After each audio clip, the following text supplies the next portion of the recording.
Os sensores em drones DJI, eles têm duas funções aí complementares, mas ao mesmo tempo distintas. Então, primeiro, função anti-colisão. Os sensores, através de visão computacional, vão conseguir te avisar a qual distância você está dos obstáculos. No modo de voo normal, que é o modo de voo chamado de Position, é o modo com o máximo de tecnologia do drone ligado. Então, no modo Position, os sensores vão estar ativos e o drone vai frear, ele vai parar quando você estiver aí a mais ou menos 2 metros de distância de algum obstáculo. No entanto, como esses sensores, na verdade eles são câmeras sensores.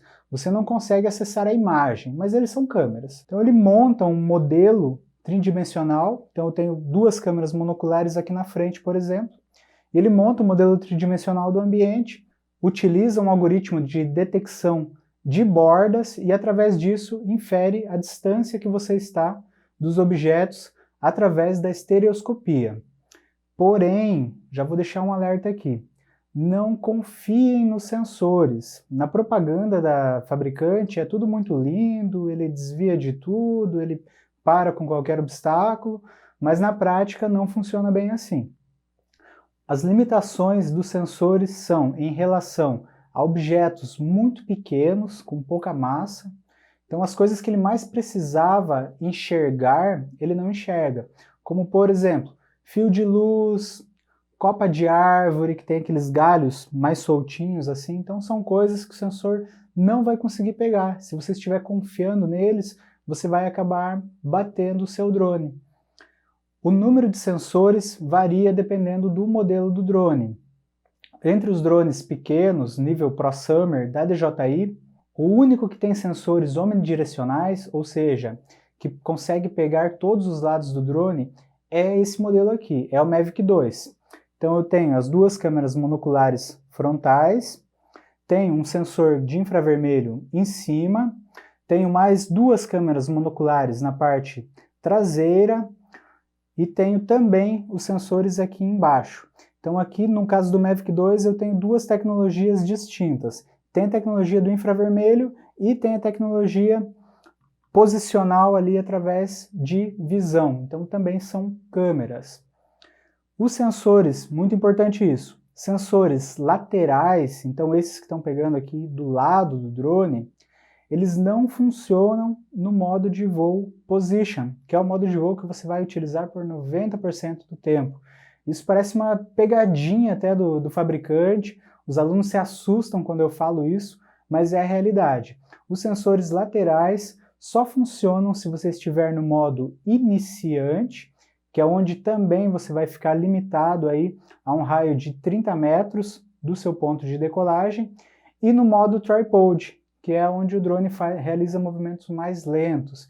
Então é só nessas situações que os sensores laterais vão estar ativos. No modo Position, ou até mesmo no modo Sport, os sensores vão estar desligados. Toma muito cuidado em relação a isso, principalmente se estiver realizando um movimento como o Crab, que é uma tomada aqui lateral.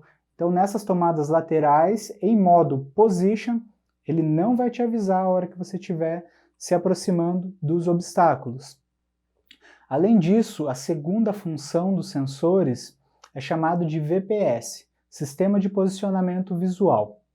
O sistema de posicionamento visual é compreendido pelos sensores da parte de baixo do drone e servem para, primeiro, navegação em lugares onde o sistema de GNSS não está presente.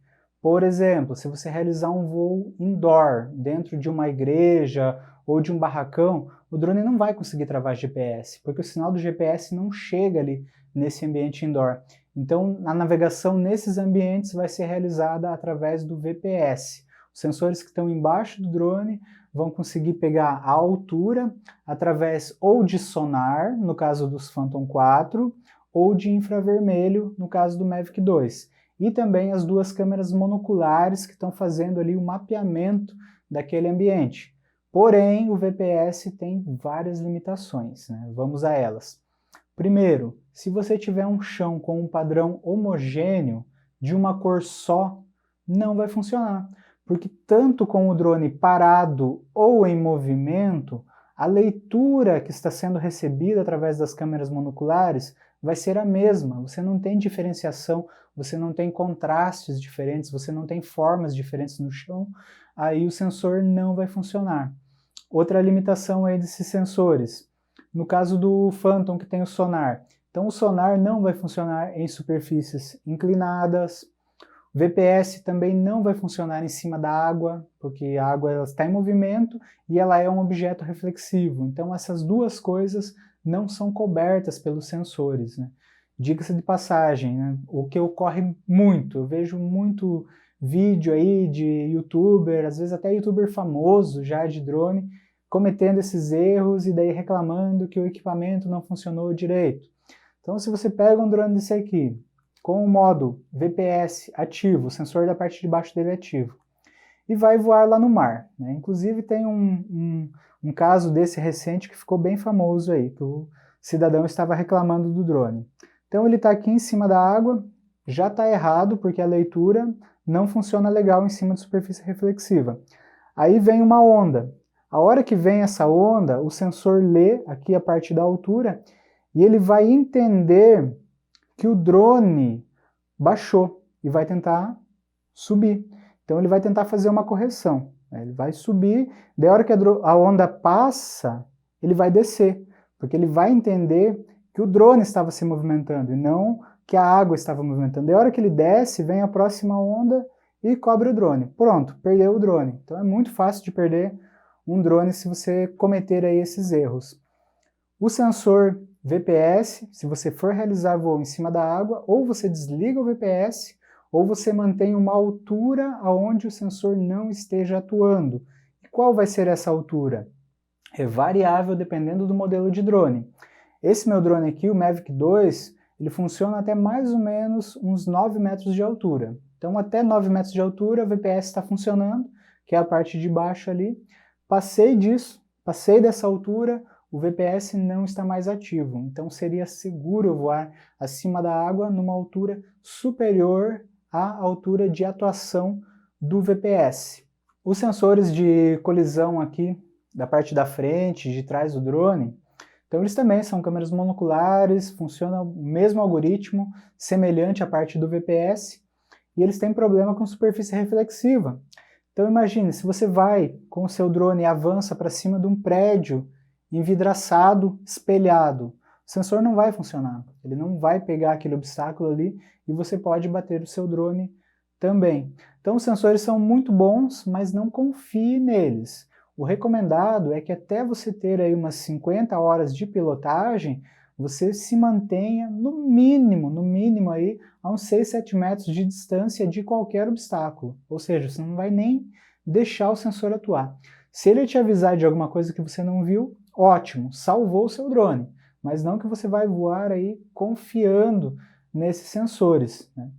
Como tem essa limitação aí também da atuação deles em relação à altura, fica muito ligado em ambiente interno, porque quando você passa da altura máxima que o sensor atua, ele vai parar de funcionar.